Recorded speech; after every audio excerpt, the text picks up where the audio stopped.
Nos encontramos en Trascendente, el espacio para la difusión de la educación, del arte, de la ciencia y de la cultura en general. En esta ocasión nos encontramos en la sede de la Fundación Fernando Ortiz, justamente en La Habana Vieja, en el centro histórico de la bellísima ciudad de La Habana, de la querida República de Cuba, y estamos frente a un personaje fundamental de la cultura, un hombre reconocido en muchos países. Me es muy grato saludar al doctor Miguel Barnett Lanza. Doctor, muchas gracias por permitirnos estar aquí en este espacio, en este lugar. Esta es su casa, muy amable. Lo admiramos y lo queremos mucho. Ay, gracias. En la Universidad José Martí de Latinoamérica, donde usted es uno de los doctores honoris causa. Qué honor. Que para nosotros es un gran honor. Y queremos aprovechar en el marco de la Feria Internacional del Libro de La Habana, una feria extraordinaria, maravillosa, de poder conversar con usted. Le agradezco mucho su espacio, su tiempo, y quisiera que empezáramos porque usted nos describiera su obra hablando de la literatura, tanto de la narrativa como de la poesía, y esa obra vasta que usted tiene, que ha sido reconocida internacionalmente, que ha sido llevada también al cine, con películas premiadas, reconocidas, con el Goya. Usted nos platicará de todo esto, y desde luego pues ha sido traducida a varios idiomas. Entonces vamos a empezar por ahí, doctor, con esa parte. Adelante, doctor. Yo no soy más que un sencillo cubano, nacido en el barrio del Vedado, un barrio de clase media.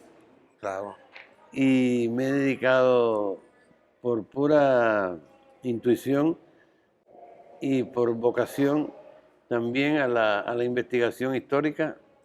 Mi gran obsesión siempre ha sido tratar de discernir qué cosa es Cuba, este archipiélago, esta isla maravillosa, donde confluyen tantas corrientes étnicas de África, bueno, de España, de los 17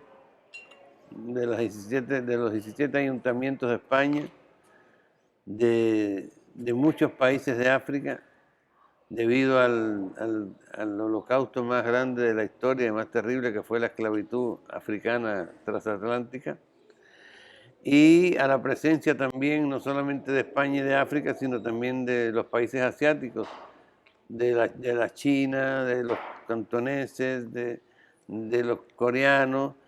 A los países musulmanes también ejercieron una influencia aquí, el Medio Oriente, el Asia Menor, la Europa del Este también. Y desde luego no podemos olvidar lo primero, que es la presencia aruaca de los llamados taínos. Sí. Los taínos fueron nuestros aborígenes, nuestros primeros pobladores. Cuando llegó Cristóbal Colón a Cuba en 1492, 24 de octubre, no había más de 150.000 pobladores indígenas aquí, o sea, originarios. De modo que no podemos decir que tenemos un patrimonio intangible o inmaterial rico de la cultura indígena, porque no fue registrado por nuestros cronistas. Los cronistas registraron algunas expresiones y algunas manifestaciones de la cultura material de nuestros aborígenes, pero no tuvieron la sensibilidad ni eran siquiera folcloristas o antropólogos para recoger, digamos, que la mitología, digamos, que las teogonías de los dioses aborígenes, de modo que podemos decir que nuestros aborígenes verdaderos, los que nos alimentaron con un factor nutriente muy fuerte, fueron los africanos, a partir de mediados del siglo XVI, que empezaron a llegar aquí los esclavos de África, ¿verdad? Y bueno, y todos los pobladores de España. Primero llegaron con Colón los andaluces, los extremeños, después llegaron los gallegos, los canarios, los catalanes, Este es un país mixto que tiene una sola etnia, la etnia cubana, porque todos esos grupos se fusionaron, se transculturaron y hemos creado una sola etnia, la etnia del pueblo cubano. Nosotros somos un país multicultural, pero con una cultura homogénea a la vez, ¿no?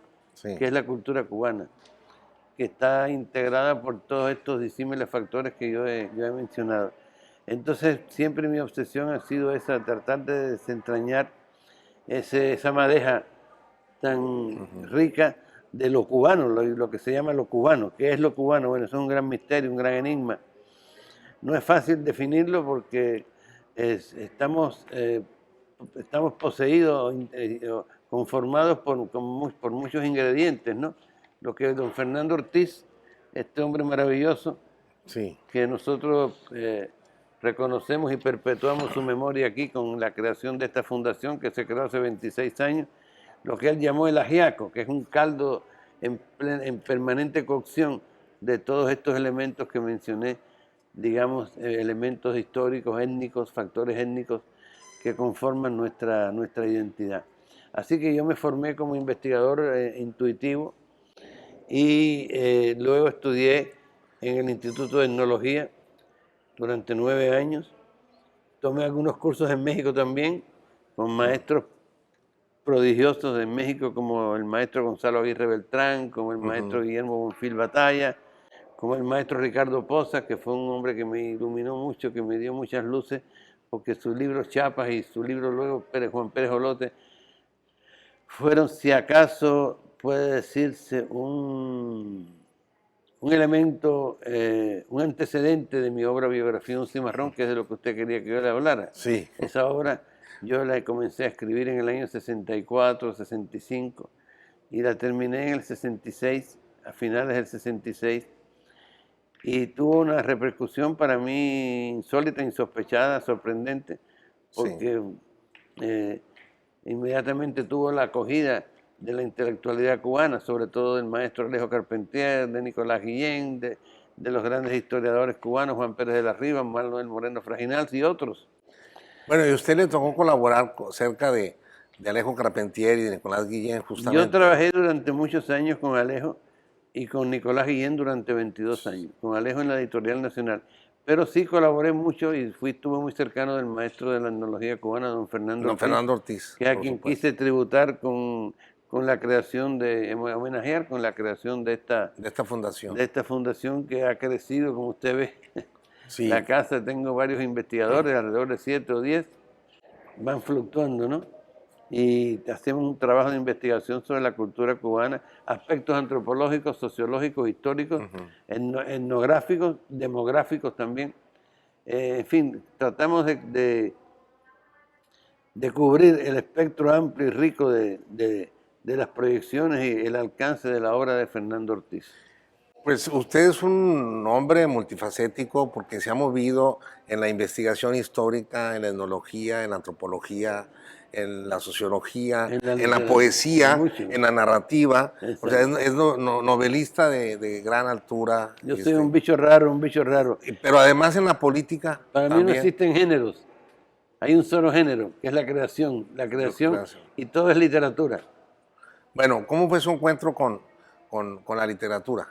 Específicamente con la novela, por ejemplo. Bueno, yo empecé a hacer investigaciones. Yo soy un gran lector, fui un gran lector y soy un gran lector. Y leí mucha literatura norteamericana porque me formé en una escuela norteamericana. Sí. Entonces leí mucho a Longfellow, a Emerson, en fin, a Mark Twain, y más para acá a John Dos Passos, a William Faulkner, a los grandes escritores, ¿no? A Walt Whitman, supongo. Walt Whitman, un maestrazo. Supongo. Martí lo elogió mucho en un ensayo que escribió. Igualmente a Emerson. En sus crónicas norteamericanas, y a Emerson también. Emerson, un gran filósofo, un hombre pragmático, un positivista, maravilloso. Pero bueno, yo quise hacer una investigación sobre la esclavitud en Cuba. Y tuve la suerte, la gran dicha de encontrarme con un hombre de 103 años en ese momento, año 1963, que había sido no solamente esclavo, de origen africano, sino que había sido también cimarrón, es decir, como le decían a los indios cimarrones y a los perros cimarrones, ¿no? Sí. Que se iban al campo, se iban se fugaban Ajá. en la floresta, ¿no? En los Sí. montes. Y este era un hombre que confesaba en una entrevista en un periódico nacional que yo leí en el año 63, confesaba que él había sido no solamente esclavo en varios ingenios cortando cañas, sino que había sido esclavo fugitivo, o sea, Sí. cimarrón, es la Cimarrón. palabra cimarrón, marrón Sí. en inglés. Y yo me quedé sorprendido, lo entrevisté, estuve durante año y medio, casi 2 años, entrevistándolo semanalmente. Ujú.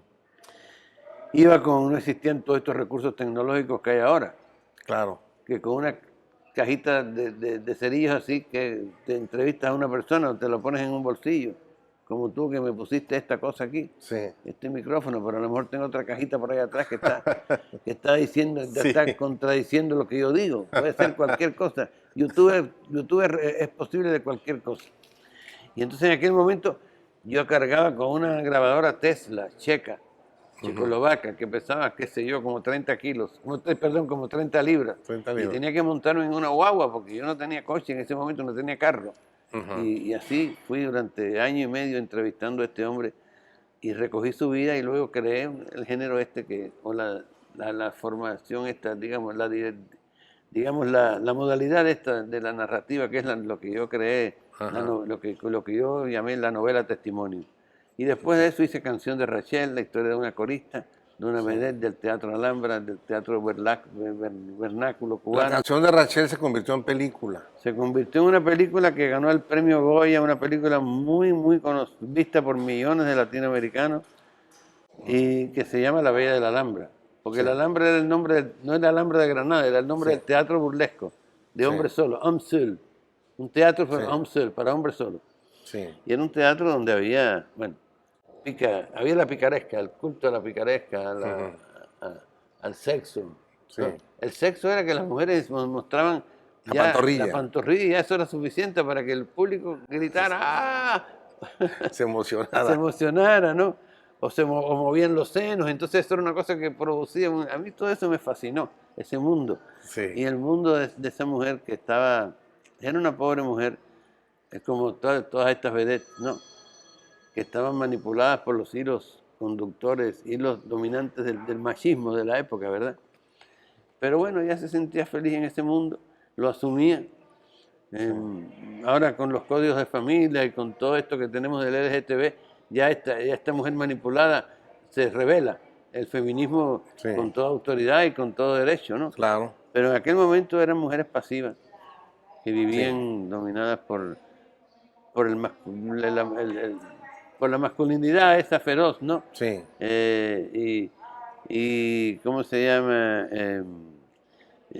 Era una masculinidad verdaderamente terrible, que Sí, claro. imperdonable. Pero ella no se daba cuenta de eso, o no lo expresaba así, se sentía orgullosa de su belleza, de su cuerpo. Y yo escribí esa novela, Canción de Rachel, porque ella tenía el nombre su nombre verdadero era Amalia Sorg. Sí. Era hija de una prostituta húngara ¿sabe Dios? ¿Quién? ¿Sabe Dios con quién? Sí, con un alemán, con un sueco, con un cubano, con un francés posiblemente. Pero ella se convirtió en una mujer blanca, bella, se convirtió en una mujer, una cubana típica porque nació en Cuba y llegó incluso a incorporar la mulata sandunguera, la mulata retrechera, la mulata chancletera cubana. Y a mí me llamó mucho esa la atención. Después de haber escrito un libro tan épico como Cimarrón, quise hacer una cosa un poco más ligera. Sí. Pero siempre con la visión esta sociológica, ¿no? De interpretar el mundo, la vida de una mujer víctima de los caprichos del machismo hegemónico. Y después escribí Gallego, también Sí. para incorporar otro factor importante de la cubanía, que es la presencia de los españoles en Cuba, que también se hizo una película en España y en Sí. Cuba, que tuvo mucho éxito con Paco Raval, un elenco lujoso de actores cubanos también y cantantes. Gallego, que es la historia de la inmigración española a Cuba. Después hice La vida real, que también se está convirtiendo ahora va a ser una serie de 12 capítulos para Netflix. Para Netflix. Sí, Netflix. Ah, qué interesante. Y es la vida de un emigrado cubano en Nueva York. La vida de un cubano, un campesino, un mulato cubano que se va a los Estados Unidos en un road movie, ¿no? En un viaje terrible, ¿sabe? Primero se va a un barco del Polizonte, lo cogen preso, regresa, después toma un avión, se va a Tampa, en fin, tiene un montón de aventuras hasta llegar a Nueva York. Y en Nueva York, buscando el sueño del American Way of Life, el sueño americano, pues no lo logra, se frustra un poco y se queda en el mundo de los latinos, sobre todo de los puertorriqueños y los mexicanos sobre todo. Se casa con una puertorriqueña, pero vive en la zona del norte de Nueva York, uptown, de donde viven los mexicanos sí, y los puertorriqueños. Y después escribí Oficio de Ángel, que es una novela más bien ya más personal, que es la historia de un grupo social de la clase media donde yo me desarrollé en El Vedado, en un barrio del Vedado, un barrio cercano a La Habana Vieja, pero un barrio de clase media mayormente. Y es la historia de un joven con aspiraciones artísticas, intelectuales y científicas, que cuenta su vida en esa familia, digamos que pequeña, como se diría, a mí no me gusta el término pequeño burguesa, pero una clase media, ¿no? Y ahí descubre muchas cosas. Descubre la presencia africana en la cultura cubana, la presencia asiática, la presencia... ¿Es autobiográfica? Bueno, de alguna manera. De alguna manera, sí. Hay alegorías a mi biografía personal, pero es un poco mostrar el mundo de un joven que sale de la adolescencia y descubre un mundo nuevo, que no es el mundo de su hogar, no es el mundo de la familia esa cerrada, religiosa, es un mundo más abigarrado, más azaroso, con más ventura. Ahora sí, acabo de publicar, ahora aquí, la primera parte de mis memorias, que se llama Yo soy la página que escribo. ¿Ya está publicado? Sí, esta es la primera parte de mis memorias. Porque además qué bonito nombre, Yo soy la página que escribo. Va a tener, son tres capítulos, tres libros. Adelante, he escrito todos estos libros que son novelas testimonio, que de alguna manera es una modalidad, o a alguien le llama género, que dicen que yo lo he creado. Bueno, yo no sé si yo lo he creado o no, pero me hicieron miembro de la Academia de la Lengua por haber creado la novela Testimonio, el señor director de la Academia de la Lengua en aquel momento, Manuel Alvar. El caso es que esa modalidad, ese método me dio la posibilidad de unas herramientas para poder hacer una novela que no perdiera la esencia, la fibra, digamos, la médula del testimonio, ¿no? Que fuera responsable y consecuente con ese estilo y con esa tónica y con ese discurso, pero que tuviera también elementos de creación, ¿verdad? De creación, que el escritor pusiera su parte, ¿no? Aunque casi siempre fuera invisible detrás de los bastidores, pero que pusiera su parte de ficción. Entonces, he escrito más de 15 libros de poemas porque yo creo que la poesía es vital, la poesía es una esencia a la que uno no puede renunciar. Yo digo que por oficio soy escritor, por vocación poeta, y el antropólogo que no sea poeta, ¿cómo no va a ser poeta una persona que se para delante de Chichén Itzá y que besa esas piedras? Eso es un acto poético. O va a Tulum y ve Tulum, las olas del mar allí, sobre esas piedras históricas de esa cultura maya impresionante. O va a África, o va aquí en Cuba a un solar habanero y oye tocar los tambores que repicaron inicialmente a miles de kilómetros de aquí, en Nigeria o en el Congo, o en Angola o en Mozambique, y que están hoy repicando con nueva fuerza, con manos jóvenes y novedosas de cubanos y cubanas, blancos, negros y chinos. Entonces todo ese mundo que se asocia, la antropología me ayuda, me da la metódica, me da digamos, las herramientas y hasta un poco la cordura, ¿no? Pero la poesía me da el impulso ingrávido, el impulso emocional para entrar en ese arcano maravilloso que es la cultura popular y las tradiciones nuestras. Yo creo que bueno, decía Einstein que los genios conocían sus límites y los idiotas no. Yo quiero parecerme un poco más a esa gente que conoce sus límites sin ser un genio.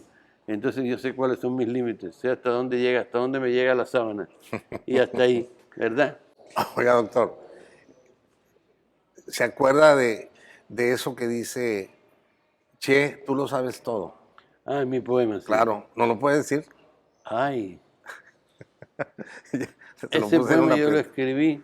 Bueno, platíquenos la anécdota de cómo lo escribió y por qué lo escribió, Bueno, para que todos los que nos ven y nos siguen se yo le enteren, voy porque a- mucha gente yo- lo conoce, pero yo- no sabe el origen. Ese poema pues lo conocen también Y mucho por la canción de Pablo por la canción Milanés. de Pablo, el poeta eres tú, El como digo poeta el eres tú. poeta. Pero le voy a decir, un día yo estaba, eso fue en el año 65, yo tenía 25 años. Y yo era muy amigo y soy muy amigo de Margarita Dalton. Aquí está México en mi vida otra vez. México es una cosa que está en la sangre, que va y viene, es como un oleaje que se va y después regresa. Yo México y Cuba, bueno, Sí. para mí son Países corrientes hermanos. subterráneas corrientes subterráneas de hermandad. Y yo fui con Margarita Dalton que ahorita vive en Oaxaca. Está refugiada ahí en Oaxaca. Una feminista, una historiadora brillante. Estudiaba también la africanía en Cuba. Estudiamos juntos antropología y etnología en la Academia de Ciencias de Cuba. Y entonces yo la invité, no sé por qué, la invité a ese día, que fue en el 1965, no recuerdo qué día, a un acto político-cultural donde Fidel Castro habló del Che y dijo, fue el día que se creó el Partido Comunista de Cuba, donde Fidel dijo que el Che había ido a otras tierras del mundo y le dio la carta de despedida. Fue una cosa muy conmovedora para nosotros porque el Che era una persona entrañable, admirable, ¿no? Sí. Por su entereza, por su honestidad, por su discreción, por ser tan consecuente con su pensamiento, un hombre tan consecuente con su pensamiento que dio su vida por esa ideología, dio su vida por esa ideología. Y se identificó como José Martí con los pobres. Él podía decir como Martí, con los pobres de la tierra quiero yo mi suerte echar, el arroyo de la sierra me complace más que el mar. Y yo estaba terminamos en el acto y yo salí muy abrumado porque yo había tenido la oportunidad de dialogar con el Che en casa del capitán Núñez Jiménez, cuando el Che se iba para el Congo. El Congo. El presidente de la Academia de Ciencias, el inolvidable amigo, el capitán del ejército rebelde Antonio Núñez Jiménez, me invitó a su casa un día y me dijo, vamos a desayunar. Y yo pensé que íbamos a desayunar en su casa a las 9 de la mañana o a las 10. Ah, no, a las 6 ya él me estaba recogiendo en un jeep rojo plástico que llegaron a Cuba, no sé de qué país. Y el chofer me fue a buscar y me llevó para su casa. Y como a las 10 de la mañana llegó el comandante Guevara a ese desayuno. Y esa fue la sorpresa más grande de mi vida. O sea que yo tengo un recuerdo del Che muy, muy, muy profundo, muy cercano, porque el Che quiso conocerme a mí porque yo estaba joven y estudiando la presencia africana en Cuba y sabía de qué regiones de África venían los esclavos, si del Congo, si del este de África, si de Senegal, si de Nigeria, si del Togo, si del Dahomey, en fin, conocía todos los vínculos y él estaba interesado, yo no sabía por qué, pero Después me enteré que él se iba para el Congo. Por supuesto, nos enteramos, el mundo entero se enteró. Claro. Pero ese día yo tuve un diálogo con él largo, como de 3 horas, con Núñez Jiménez y la escolta del Che. Y después no lo vi más, no lo vi más.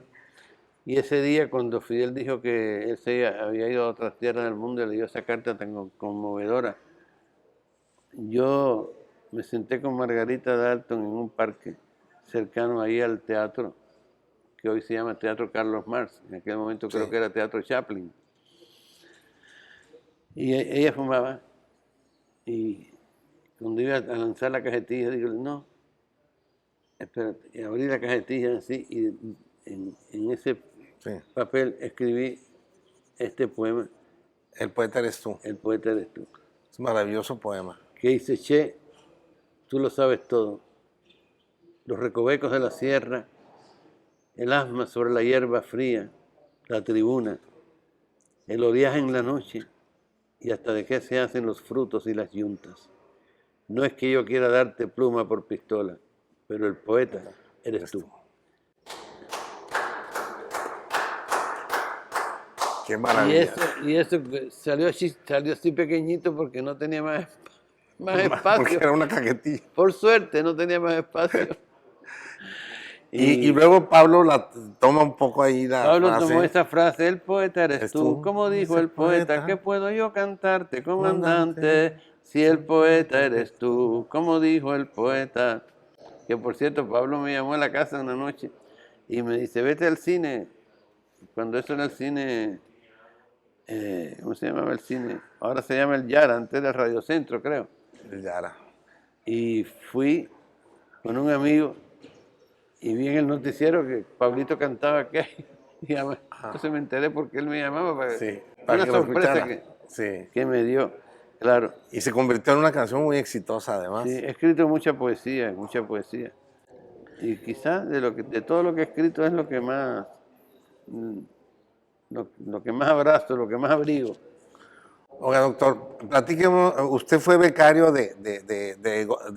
obtuvo la beca Guggenheim. Sí. Platíquenos eso, por favor, porque me llama mucho la atención eso, esa bueno, parte. Yo creo que yo fui el primer cubano de la revolución que obtuvo esa beca. Y el único a lo mejor, ¿no?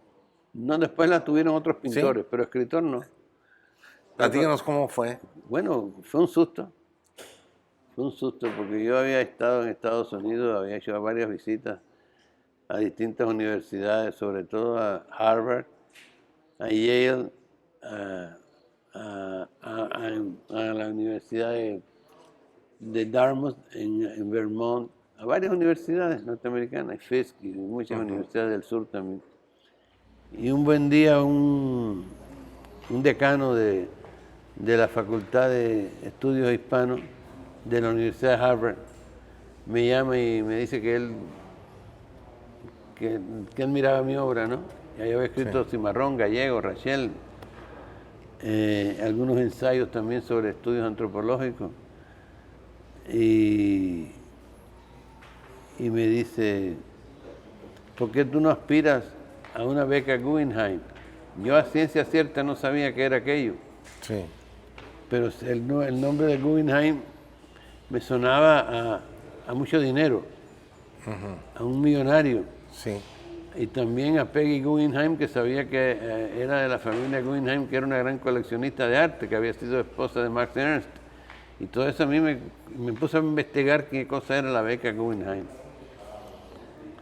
Y un buen día, el 4 de julio de 1983, el 4 de julio de la fiesta nacional de Estados Unidos, veo en la prensa que mi nombre estaba en la lista de los becarios que habíamos ganado el fellowship, porque no es una beca, es un fellowship con dinero, ¿no? Sí. Y yo, bueno, pues, figúrate, en ese momento, año 1983, era la época de Reagan, la guerra de las galaxias y todo eso.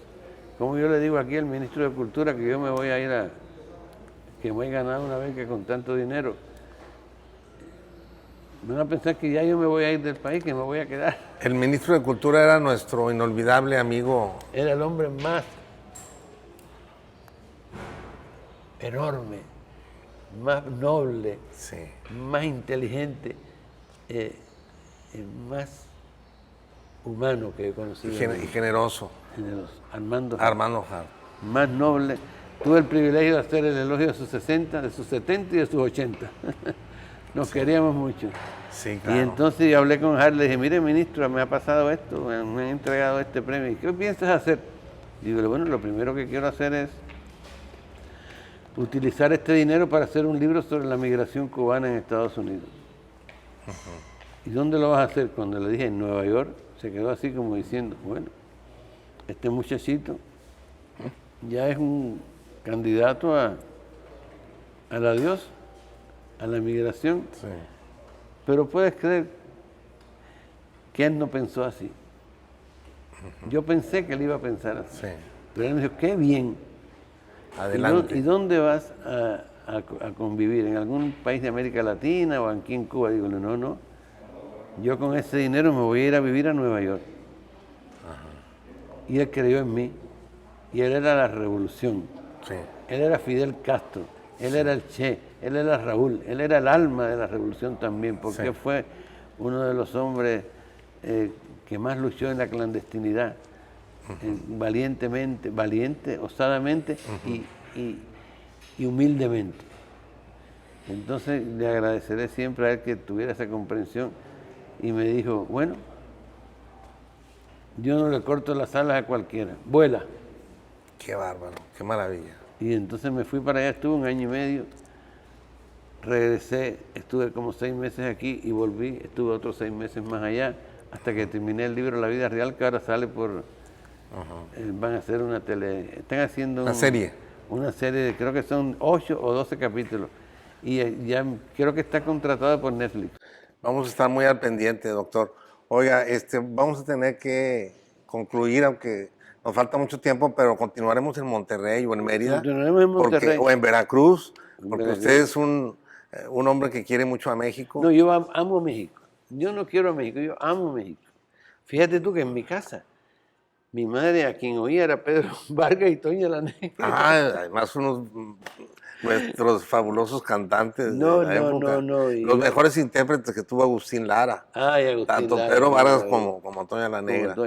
No, y también el hombre maravilloso. Jorge Negrete. Juan José, el compositor. José Alfredo Jiménez. José Alfredo Jiménez. José Alfredo Jiménez. ¿Quieres ver cosas más lindas que eso? Claro, doctor. Tenemos que platicar luego porque ustedes... Yo presido la Sociedad Cultural Cuba-México, ¿sabías eso? No sabía. Esa sociedad la presidió durante muchos años Eusebio Leal. Un gran hombre. Un hombre extraordinario. Extraordinario, amigo. Un hombre a quien le agradezco estar aquí yo en La Habana Vieja con mi fundación Fernando Ortiz. Y usted es fundador de la UNEAC y fue presidente de la UNEAC por muchos años. Fui presidente de la UNEAC con 11 años. Y bueno... En fin, tengo muchas tantas cosas. Historia. Yo le quiero agradecer mucho su tiempo, su generosidad y de recibirnos aquí en su casa. Y le digo a los estudiantes de la Universidad de Monterrey que si aquella vez no fui porque estaba yo como que muy enamorado en Mérida, ahora sí, sigo enamorado de Mérida, de todo Yucatán. Pero nos va a dar una visita en Monterrey. Que no será la primera vez porque ya he ido en 2 ocasiones a Monterrey. A ver ese museo Arco, ¿cómo es? Marco. Museo de Arte Contemporáneo. Y a comer el cabrito. Y a comer cabrito. Por ahí lo vamos a invitar, doctor. Pues muchas gracias por su tiempo, doctor, nuevamente. Un placer. Gracias a todos. Nos vemos en la próxima.